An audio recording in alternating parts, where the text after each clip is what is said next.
warahmatullahi wabarakatuh. Alhamdulillah. Assalatu wassalamu ala rasulillah wa ala alihi wa sahbihi wa ala la hawla wa la quwwata illa billah. Allahumma faqihna fid din wa 'allimna ta'wila ma ba'd. Bapak sekalian, jemaah sekalian rahimakumullah. Mari kita buka kaji kita dengan bersama-sama melafazkan basmalah. Bismillahirrahmanirrahim. Kita masih meneruskan materi kita di surah Al-A'raf, kemarin sampai pada ayat yang ke-12. Dan sekarang kita teruskan ayat berikutnya. Ini masih tentang dialog ataupun kisah bagaimana iblis akhirnya mendapatkan kutukan dari Allah Subhanahu wa Ta'ala. Setelah ditanya kenapa dia menolak untuk bersujud kepada Adam, dia menyatakan bahwa aku lebih baik. Masa kejadian. Setelah penolakan itulah kemudian Allah berfirman, ayat yang ke-13-nya, qala fahbit minha fama yakunu laka an tatakabbara fiha fakhruj innaka minas sagirin. Qala anzirni ila yaumi yub'atsun qala innaka minal munzirin. Sampai ayat yang ke-15. Silakan. A'udzubillahi minasyaitonirrajim. Allah berfirman, turunlah kamu dari surga itu karena kamu sepatutnya menyombongkan diri di dalamnya. Maka keluarlah, sesungguhnya kamu termasuk orang-orang yang hina. Iblis menjawab, beri tangguhlah saya sampai waktu mereka dibangkitkan. Allah berfirman, sesungguhnya kamu termasuk mereka yang diberi tangguh. Iya. Kita mulai perintah Allah, fahbit min, turunlah kamu. Ini mengesankan bahwa tempat surga yang didiami oleh Nabi Adam alaihissalam beserta istri, yang kemudian iblis juga ikut masuk ke dalamnya, ini adalah sebuah tempat yang tinggi, sehingga kemudian Allah memerintahkan agar iblis turun dari surga itu. Juga kemudian dikuatkan dengan pernyataan fakhruj, maka keluar.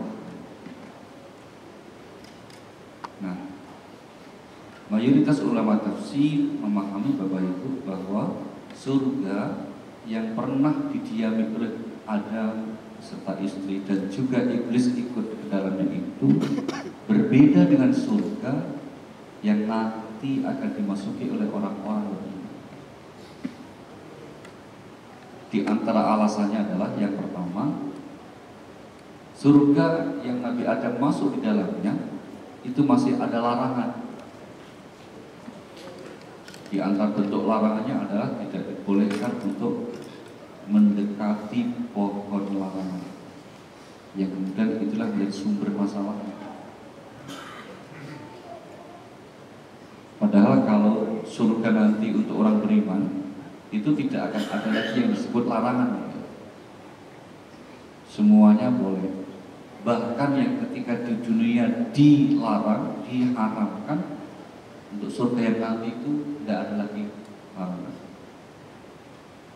Contoh dari aspek minuman, dunia ini khamr itu haram, tapi kalau di surga malah disiapkan. Ada jenis 4 minuman yang disebut di Al-Quran untuk para penghuni surga itu. Air yang sangat jernih, kira-kira air mineral, susu, madu, dan khamr.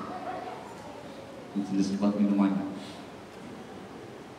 Nanti kalau di surah Al-Insan atau Ad-Dahr disebutkan lagi, minumannya itu air yang bercampur jahe. Itu diambil dari sebuah sumber mata air yang namanya salsabil.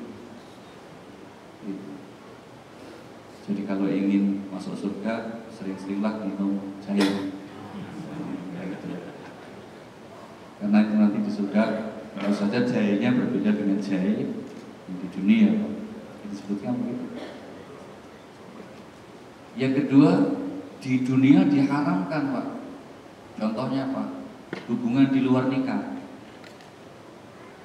Itu dosa besar karena zina namanya. Bahkan disebutnya sebagai jalan yang buruk. Kan suka sama suka, Pak. Tidak ada urusan. Dunia ini mau suka sama suka, mau bayar 500 atau 500 juta atau berapapun, semuanya kalau di dunia itu haram. Tapi kalau di surga berpasangan itu ya memang sudah aturannya begitu, tidak pakai proses pernikahan dulu. Nah kalau nikah siapa yang nikahin juga gitu, Pak. Belum kalau ada pesta, ada panitianya. Ini alasan pertama, mengapa surga yang pernah didiami Adam berbeda. Alasan kedua adalah kalau surganya Nabi Adam, iblis ikut masuk, Pak. Ikut goda. Padahal menurut aturannya di surga itu sudah nggak ada godaan, mestinya. Berarti berbeda. Dan yang ketiga, surganya Nabi Adam itu ternyata setelah masuk bisa keluar. Kalau surganya orang beriman nanti di akhirat, setelah masuk itu nggak akan keluar lagi, Pak. Jadi kalau nanti di akhirat tidak ada yang disebut mantan penghuni surga, tidak ada. Semuanya sudah selamanya dalam surga. Nah, itu contoh perbedaannya. Sehingga kemudian dari beberapa dalil tersebut diyakini surga yang pernah didiami Adam itu berbeda dengan surga yang nanti didiami orang beriman. Semoga Bapak Ibu sekalian termasuk nanti masuk surga. Namanya semangat, Pak. Alhamdulillah surga. Nah, setelah Allah memerintahkan kepada iblis agar turun dari surga, iblis ternyata nawar, Pak. Minta konsesi. Konsesi seperti apa ya? Konsesi itu minta apa? Ya? Minta apa, Pak? Iya, semacam konsesi itu. Ganti rugi nggak? Rugi dia, Pak, itu nggak rugi. Apa ya? Konsesi itu apa ya? Pembagian. Ya? Pembagian. Bagian ya, bagian. Minta bagiannya. Oke lah, saya terima keputusan itu kan, kayak itu kan. Tapi saya tolong dong, beri kesempatan sekali saja. Sekali saja. Kesempatan apa? Kesempatan hidup selamanya sampai hari kebangkitan. Begitu. Bukannya Allah tidak tahu untuk apa, Allah tahu. Dan ternyata permintaan iblis itu kemudian dikabulkan oleh Allah. Jawaban Allah apa? Di ayat 15 ini Allah berfirman, "Oke iblis, engkau termasuk yang diberi tangguh." Artinya apa? Diberi kesempatan sampai hari kiamat meninggalnya. Pelajaran pertama Bapak Ibu dari kisah ini berarti apa? Iblis saja yang sudah jelas-jelas durhaka, ketika berdoa itu dikabulkan oleh Allah doanya. Apalagi Bapak Ibu ini kan orang-orang beriman. Kok doanya kok tidak optimis? Itu berarti kalah sama, kan saya bilang Bapak, kan gitu kan Pak? Bisa saya yakin betul doanya itu dikabulkan oleh Allah. Masa orang beriman bertakwa kok tidak yakin doanya akan dikabulkan? Ini kan aneh. Berarti apa? Harus optimis. Doa orang beriman itu pasti akan dikabulkan oleh Allah Subhanahu wa Ta'ala. Cuma cara kabulkannya, kapan waktunya, nggak usah dipikirin. Ini pertama. Kemudian yang kedua adalah Ini berarti yang namanya iblis itu tidak pernah mati, Pak, sampai kiamat nanti. Jam terbangnya menggoda manusia itu sudah sangat lama, sejak manusia pertama sampai nanti yang akhir. Semuanya itu bisa digoda oleh iblis. Karena apa? Masa hidupnya diberikan kesempatan oleh Allah sampai hari ke hari. Jadi kalau urusan menggoda itu yang paling senior itu, Pak, itu iblis, Pak. Ya, paling lama pengalamannya iblis. Sehingga dia ini sudah luar biasa. Kalau dihitung jam terbang kayak pilot itu udah nggak terhitung. Iblis. Mungkin dia mulai sudah apa ya? Yang penting sekarang bagaimana punya anak buah yang banyak, nah gitu, Pak. Sehingga diyakini iblis itu sosoknya cuma satu, tapi anak buahnya yang banyak. Anak buah iblis itulah yang kemudian setan. Setan inilah yang terdiri dari manusia dan jin.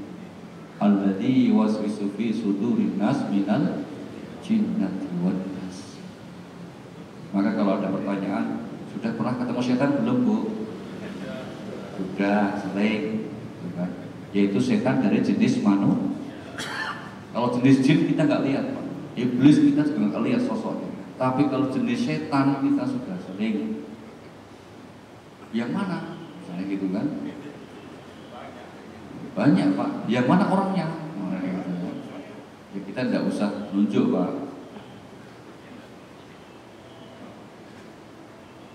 Apalagi bilang tetangga saya, nggak usah gitu. Pokoknya kriterianya kalau ada orang yang selalu durhaka dan mendorong orang lain untuk juga durhaka atau menghalangi orang lain di jalan kebaikan, itu namanya sudah menjadi setan. Jadi kalau misalnya Bu mau ke masjid, mau datang ke majelis kebaikan, tempat-tempat yang baik, kok dikomentari negatif, ngapain sih Bu ngaji-ngaji, nggak tambah kaya ini, saya gitu ya, itu namanya setan. Cuma kalau setannya jenis manusia kayak gitu, tidak akan mempan dibacakan A'udzubillahi minasyaitonir rajim, mempan. Caranya bagaimana? Tinggalin, jangan hiraukan. Kalau setannya jenis manusia. Sebetulnya yang paling benar sekarang Bapak Ibu itu bukan jenis manusia, tapi aneka macam kemudahan hidup yang digunakan alat oleh setan. Contohnya apa? Banyak aneka macam aksesoris kehidupan ini, termasuk alat komunikasi gadget itu bisa jadi setan tuh. Istri mau bepergian ketinggalan, nggak apa-apa, tenang suami itu.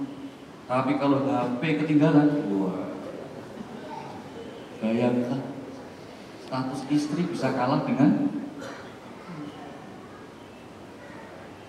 orang, bisa tidak khusyuk ibadahnya jauh dari Tuhan gara-gara apa, Pak? Maka sekarang ini perlu secara khusus berdoa, Pak. Memohon kepada Allah, ya Allah, aku berlindung kepada Engkau dari godaan HP yang terkutuk. Jadi bukan setan, harus secara khusus disebut. Karena apa? Disepakati Bapak Ibu, hasil penelitian mengatakan 80% hubungan sosial itu rusak gara-gara HP. Bukan hanya khusus keluarga itu rusak. Di restoran, Pak, nunggu menu keluar, ayah, ibu, anak dua, empat-empatnya ya masing-masing sibuk, Pak. Masing-masing sibuk dengan HP-nya. Ibunya mau ngomong tuh nggak didengar. Akhirnya Pak SMS sama anaknya, padahal di depannya itu.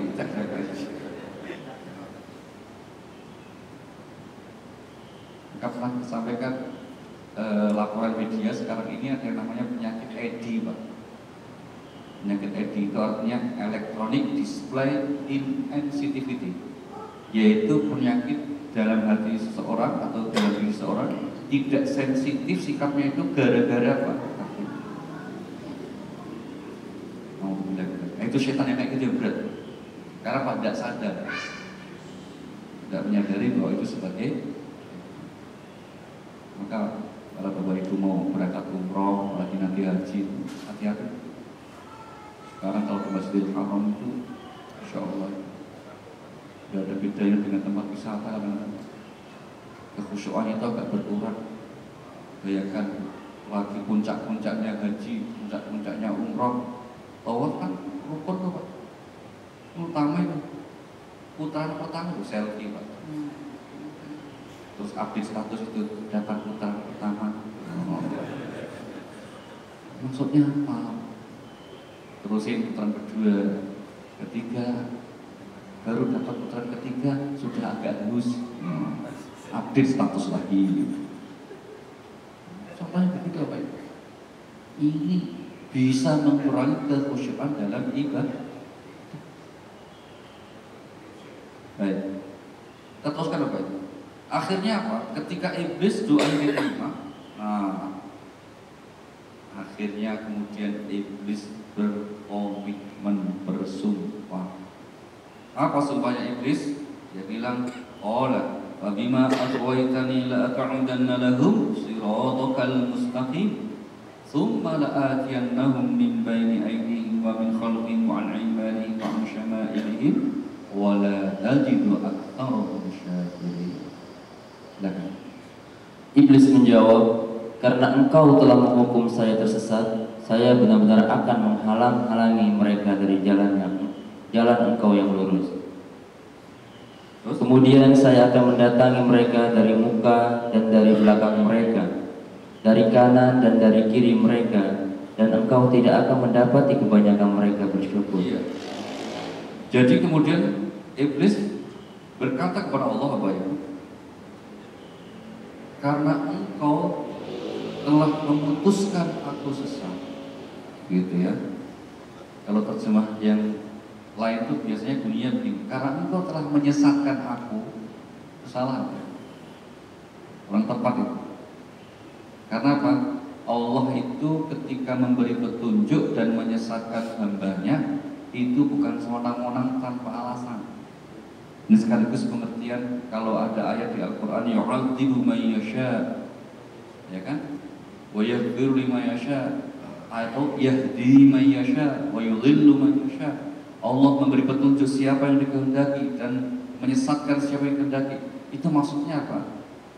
Allah telah menetapkan aturan-aturannya, maka siapa saja yang kemudian menjalani hidupnya itu mengikuti aturannya itu atau berlawanan, yang mengikuti berarti dia dalam petunjuk, yang tidak mengikuti berarti dia dalam kesesatan. Maksudnya gitu. Nah, iblis termasuk pihak yang menolak mengikuti jalan Allah. Maka dikatakan apa? Ya udah, kalau itu kamu sesat wahai iblis. Jadi tidak ada skenario sejak awal bahwa Allah ingin menyesatkan iblis, tidak. Itu pilihan dia. Karena pilihannya lah maka ada pertanggungjawaban. Ini sekaligus menjelaskan hal yang seringkali dipahami keliru dalam masyarakat, Bapak Ibu ya. Misalnya apa? Tentang hidayah itu, bahwa seseorang itu kalau belum berbuat baik merasa tidak memperoleh hidayah. Kok sekarang jalan ke masjid, aku lagi nggak dapat hidayah. Itu keliru itu. Hidayah itu telah diberikan oleh Allah Subhanahu wa taala kepada siapa saja. Tinggal yang bersangkutan mau menyambutnya atau tidak. Itu masalahnya. Ada sebuah ilustrasi yang dibuat oleh para ulama, saya kira untuk memahamkan kita. Kalau di siang hari apa Ibu, sinar matahari begitu cerah, nggak ada mendung. Kalau ada orang yang tidak mendapatkan sinar matahari, apakah ini mataharinya yang pilih kasih atau posisi orang itu? Posisi orang itu. Maka kalau orang itu tidak menyiapkan hatinya, menyiapkan pikiran dan dirinya untuk memperoleh hidayah, bahkan berpaling, ya Allah tidak akan memberinya hidayah alias petunjuk. Surat nomor 61 ayat yang kelima, pernyataan ditegaskan oleh Allah Subhanahu wa taala. Wa idh qala Musa liqaumihi ya qaumi lima tu'dunani faqad ta'lamuna anni rasulullah ilaikum. Silakan. Falamma zaghu wa zagha Allahu qulubahum wallahu la yahdil qaumal fasiqin. Dan ingatlah ketika Musa berkata kepada kaumnya, hai kaumku, mengapa kamu menyakitiku, sedangkan kamu mengetahui bahwa sesungguhnya aku adalah utusan Allah kepadamu.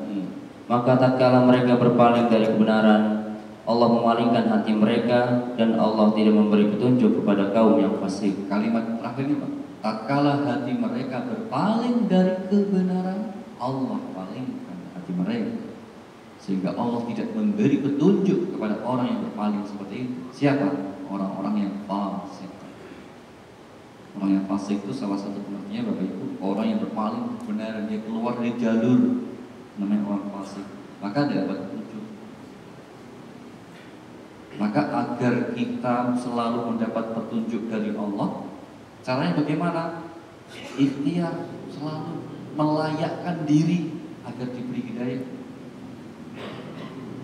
Ya seperti ini Pak, petunjuknya bergabung dengan orang-orang yang baik. Maka apa yang kita lakukan? Jamaah di masjid, kemudian kajian. Ini ikhtiar kita untuk menjemput hidayah agar hidayah kita semakin bertambah. Yang kedua bagaimana? Berdoa. Salah satu doa yang diajarkan Allah sudah jelas, ihdinas siratal mustaqim. Ya Allah, berikanlah kami petunjuk untuk dapat menempuh jalanmu yang lurus. Ini caranya begitu. Maka petunjuk itu telah diberikan oleh Allah dan tugas manusia adalah menjemputnya, berusaha untuk meraihnya terus menerus. Nah, Rasulullah SAW bertugas apa? Memberi petunjuk dalam hal apa? Memberi bimbingan. Maka kalau pertanyaan Rasulullah bisa ngasih hidayah enggak? Jawabannya apa? Bisa, dalam arti bimbingan. Itu yang dimaksud dalam Al-Quran,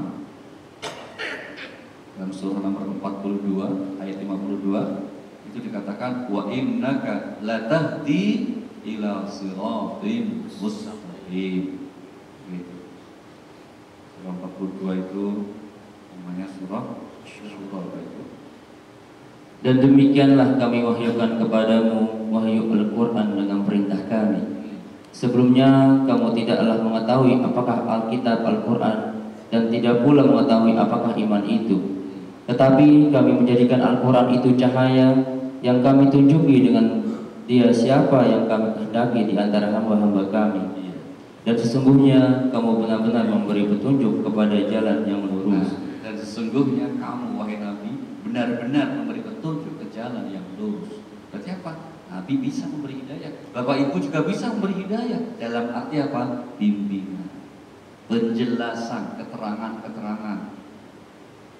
Tetapi manusia termasuk Rasulullah tidak bisa memberi hidayah dalam arti taufik, yaitu apa? Kekuatan, kemampuan beriman, tidak bisa. Nah, itu yang dimaksud di surah 28 ayat 56.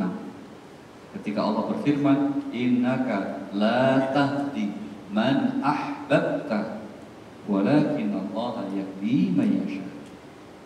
Ini kasusnya kalau beberapa kitab tafsir menyebut siapa? Abu Thalib, paman beliau yang belum mau beriman. Padahal Nabi sangat berharap kiranya pamandanya yang sangat baik hati itu mau beriman mengikuti risalah. Sesungguhnya kamu tidak akan mendapat memberi petunjuk kepada orang yang kamu kasihi, tetapi Allah memberi petunjuk kepada orang yang dikehendakinya, dan Allah lebih mengetahui orang-orang yang mau menerima petunjuk. Tuh, ya. Sungguh engkau wahai Nabi tidak bisa memberi hidayah kepada orang yang engkau cintai sekalipun. Maksudnya apa? Taufik nggak bisa, menjadikan orang itu beriman nggak bisa.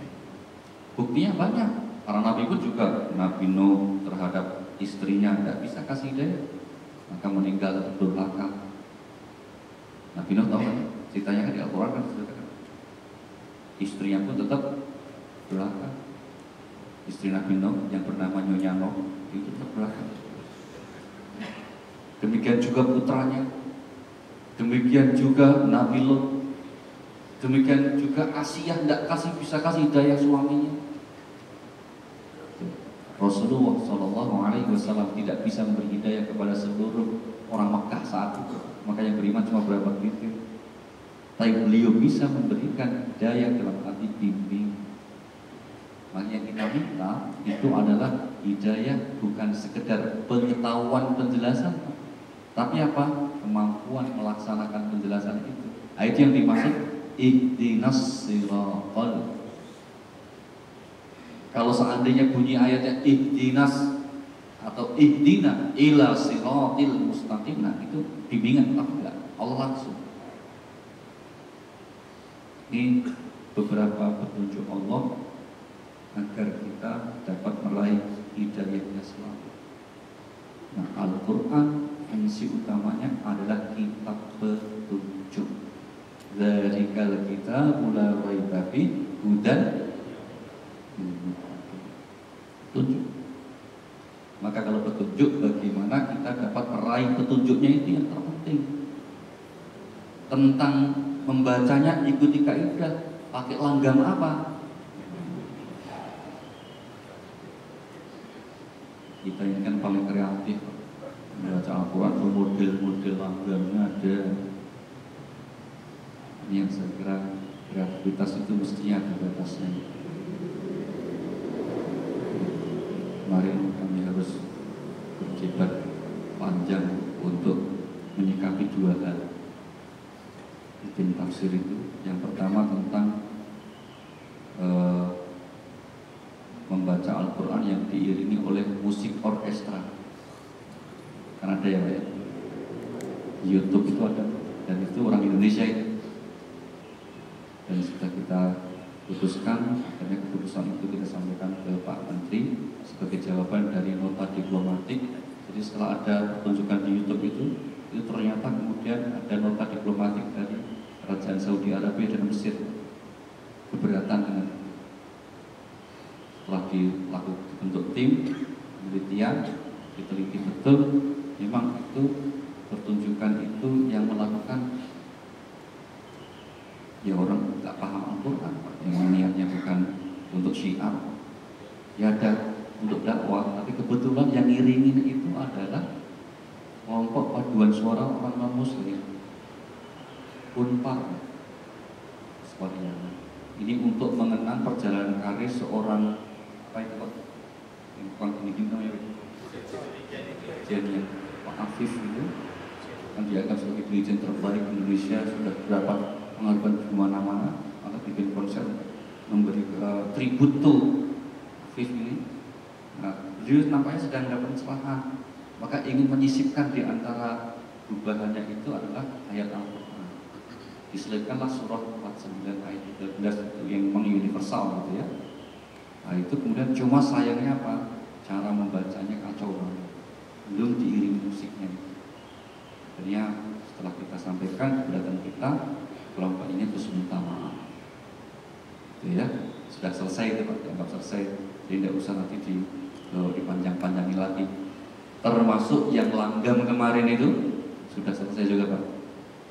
Sudah kita sampaikan pertimbangan-pertimbangannya bahwa secara hukum membaca Al-Quran itu memang tidak ada patokan lagunya. Secara hukum yang penting memenuhi kaidah tajwid, makhrajul huruf, seterusnya. Cuma secara etika, fikih dakwah itu tidak pas. Maka ibarat orang makan Pak, itu ada ketentuan di Al-Quran halalan thayyiban.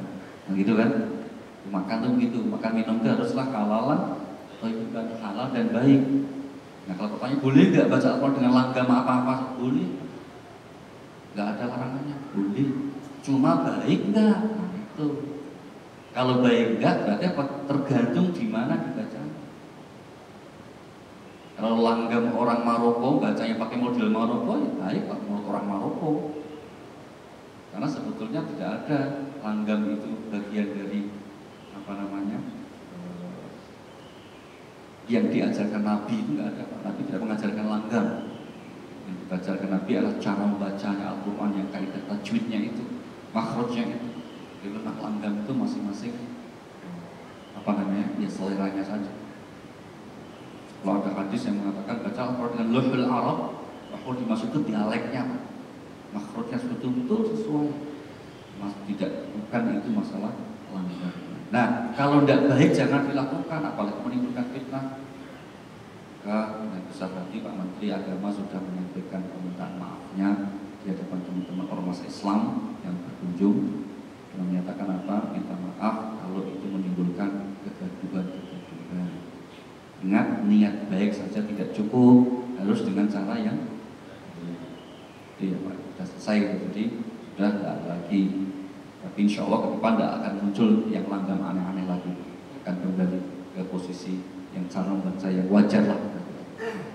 Saya kira kalau para imam kita juga bacanya pakai langgam yang aneh-aneh kan juga mesti kan nggak nyaman tuh, nggak karu-karuan kalau sampai baca langgamnya aneh. Sedangkan nggak aneh saja Pak, itu nada oktavnya berbeda itu bisa kacau Pak. Dulu ada pengalaman seorang korik nasional karena suaranya tinggi itu Pak, nadanya itu bacanya diambil nada tinggi Pak ya. Sedangkan makmumnya kan orang-orang tua, sudah sepuh-sepuh gitu kan, jadi nggak sesuai gitu loh Pak, nggak matching gitu loh. Wail maghdubi alaihim waladdallin.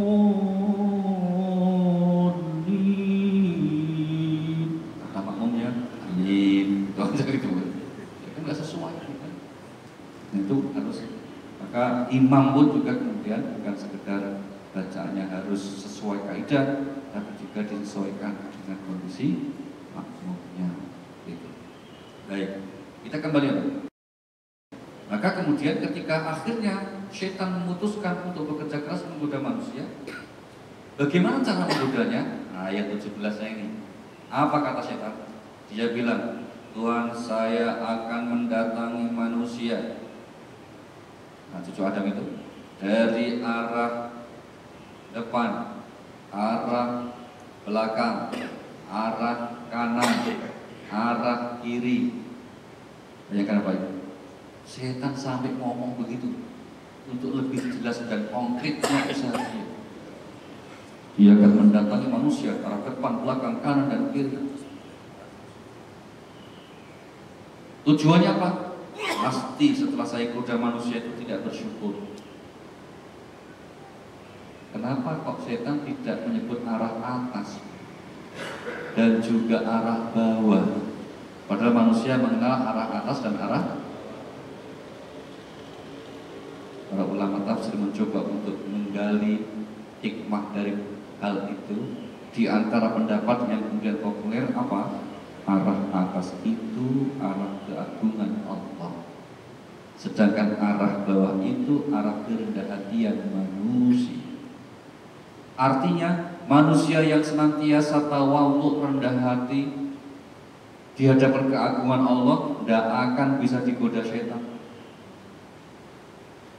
Yang gampang digoda setan itu apa? Orang yang somset. Somset tahu ya Pak? Sombong sekali Pak. Bukan hanya sombong Pak, sombong sekali. Itu yang terjemahan dari kata takabur. Takabur itu membesar-besarkan dirinya. Sombong sekali. Itu gampang digoda oleh setan. Gampang dijatuhkan untuk digoda oleh setan. Apa? Merasa tinggi hati gitu. Tapi kalau rendah hati nggak bisa dijatuhkan. Jatuhkan kemana? Udah rendah mau dijatuhkan itu. Pertama itu susah digoda.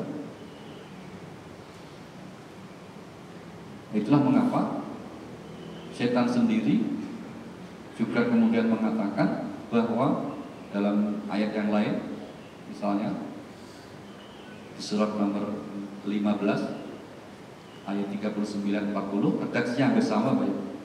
Surah Al-Hijr. Setan sendiri mengatakan, saya akan goda seluruh manusia kecuali. Nah, ada yang kecuali kan dia tahu lemah Allah. Illa ibadaka minhumul mukhlasin. Itu kata Allah di surah Al-Hijr ayat yang ke-39 dan ke-40.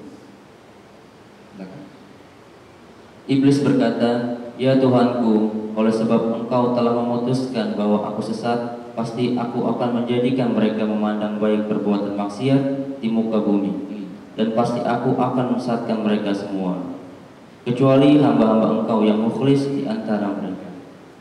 Kecuali hamba-hambamu. Sebetulnya kalau ayat aslinya bukan mukhlis, mukhlas. Ya kan? Illa ibadaka minhumul mukhlasin, bukan mukhlisin. Tapi terjemahnya tadi mukhlis ya enggak apa-apa lah. Salah nama sih Pak. Tapi yang tepat mukhlas artinya apa? Yang terpilih. Kalau mukhlis orang yang ikhlas Pak. Kalau kholis itu murni. Itu. Maka ada orang namanya nur kholis. Itu cahaya murni. Tapi jangan dipanggil Pak Cahaya Murni Pak.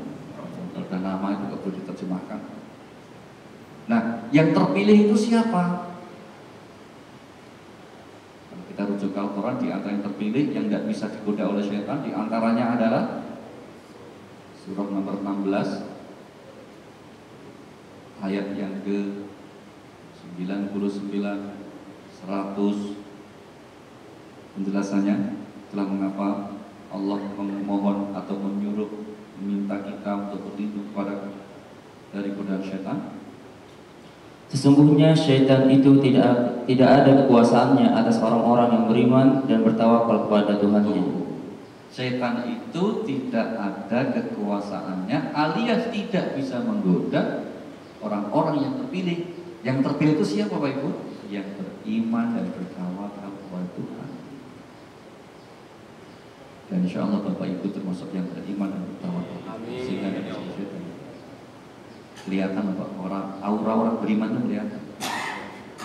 Wajah itu tenang, teduh, ngakuan, gitu ya. Itu beriman gitu guys. Nah, itu nggak bisa digoda oleh setan.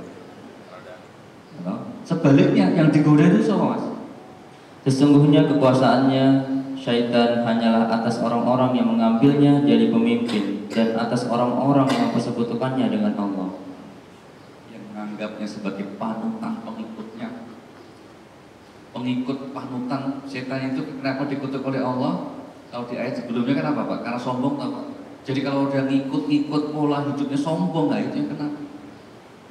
Takabur. Maka dia ngikut. Adiknya takabur itu namanya ujub. Tahu ujub ya? Ujub itu artinya merasa kagum terhadap dirinya sendiri. Itu ujub namanya. Hati-hati. Adiknya ujub itu namanya selfie. Terus hati-hati. Bentar kemudian selfie itu harus hati. Baru adiknya kalau diterus-terusin nanti naik ke ujub, naik ujub diterusin naik jadi takabur. Kalau sudah takabur itu berarti sudah temannya setan. Na'udzubillahi. Maka mohon hati-hati Bapak Ibu, sering kita sampaikan, kita jangan terlalu banyak untuk broadcast atau menyiarkan amal-amal soleh kita. Jadi ujub. Jangan beramal soleh dikit langsung diupdate statusnya. Orang misalnya khusyuk ibadah jam 3 kok malah update status indahnya tahajud. Maksudnya itu apa gitu loh. Mungkin mengajak orang biar tahajud kali ya Pak ya. Ya kalau itu maksudnya bisa mudah-mudahan diterima oleh Allah. Tapi kan itu beda tipis dengan riya. Betul nggak? Jam 8 pagi langsung update-nya baru lagi. Apa itu? Baru sholat duha 2 rakaat sudah datang tamu.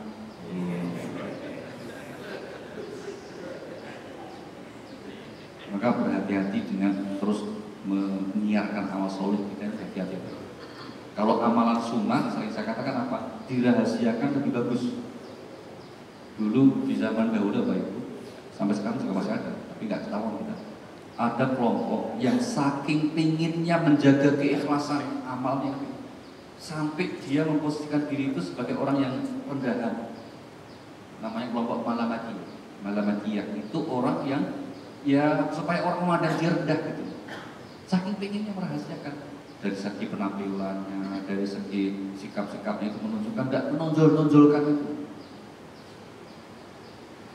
Maka dalam suatu saat kisah nyata Bapak Ibu dari seorang guru kami ketika di Mekah, ada orang sibuk itu tawaf, selesai tawaf itu ada seorang kiai kita yang dianggap juga memiliki upaya semacam karisma begitu, mendekati seorang yang berpakaian lusuh, Pak.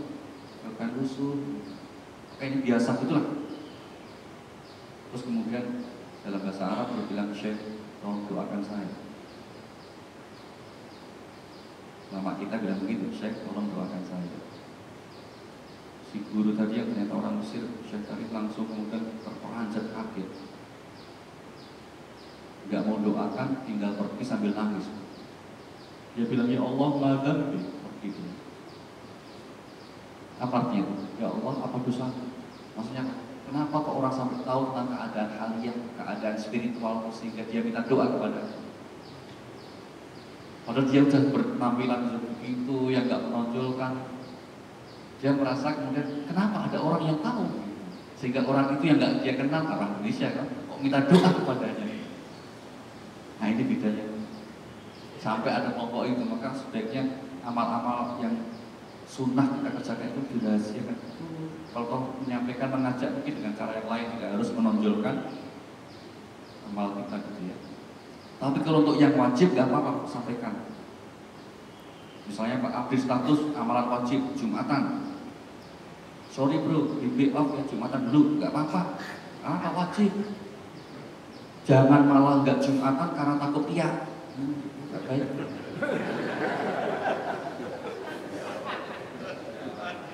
Diajak Jumatan, Jumatan, aku ini takut riak, belum ikhlas, gak usah di lain kali, jelek. Berangkatlah bismillah yang wajib, gak bisa takut riak. Termasuk kalau infak, sedekah, jangan takut riak, memberi.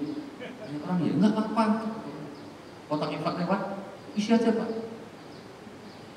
Jangan kemudian, enggak usah lewat aja, kalau jangan. Dan nggak usah pakai ini Pak, tangannya langsung begini, nggak usah begitu Pak.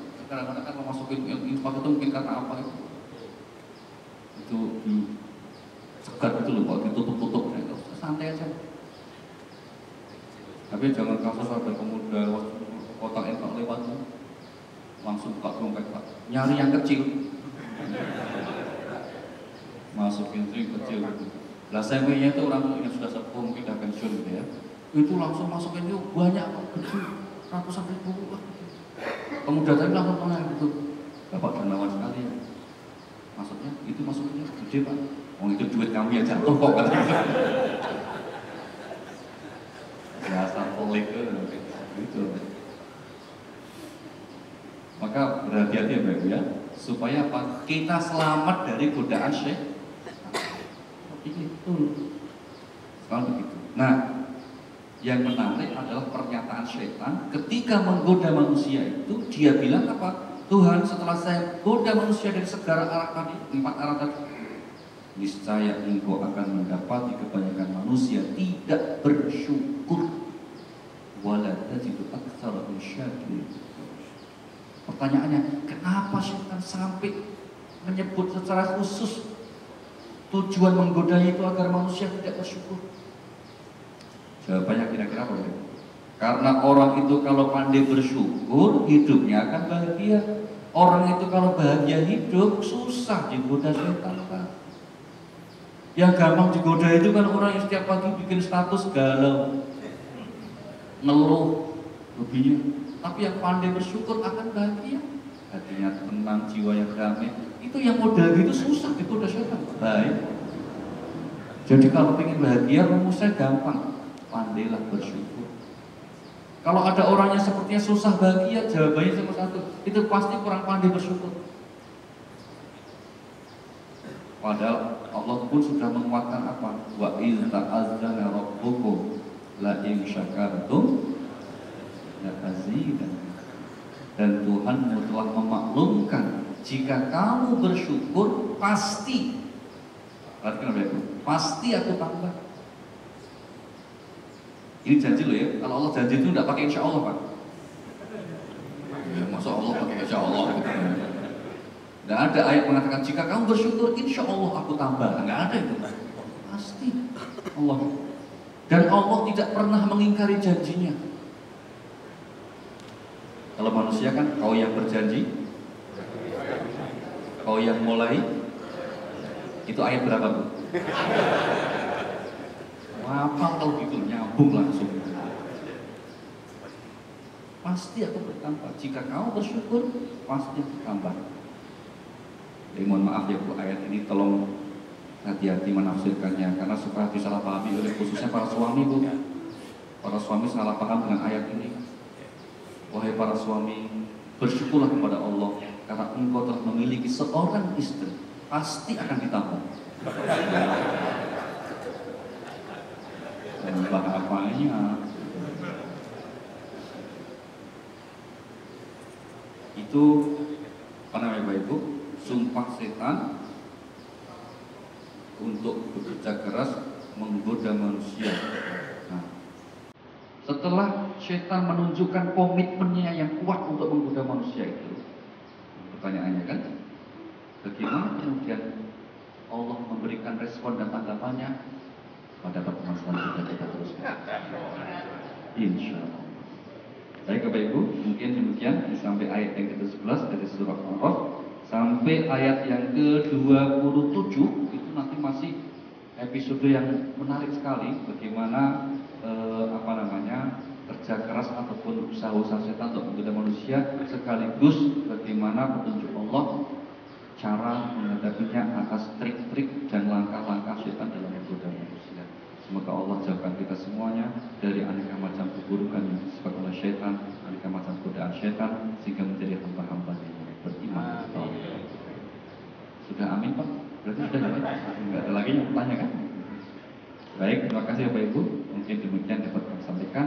Marilah kita tutup dengan membaca hamdalah. Alhamdulillahirabbil alamin. Subhanallahi wa bihamdika, asyhadu an la ilaha illa anta, astaghfiruka wa atubu ilaik. Assalamualaikum warahmatullahi wabarakatuh.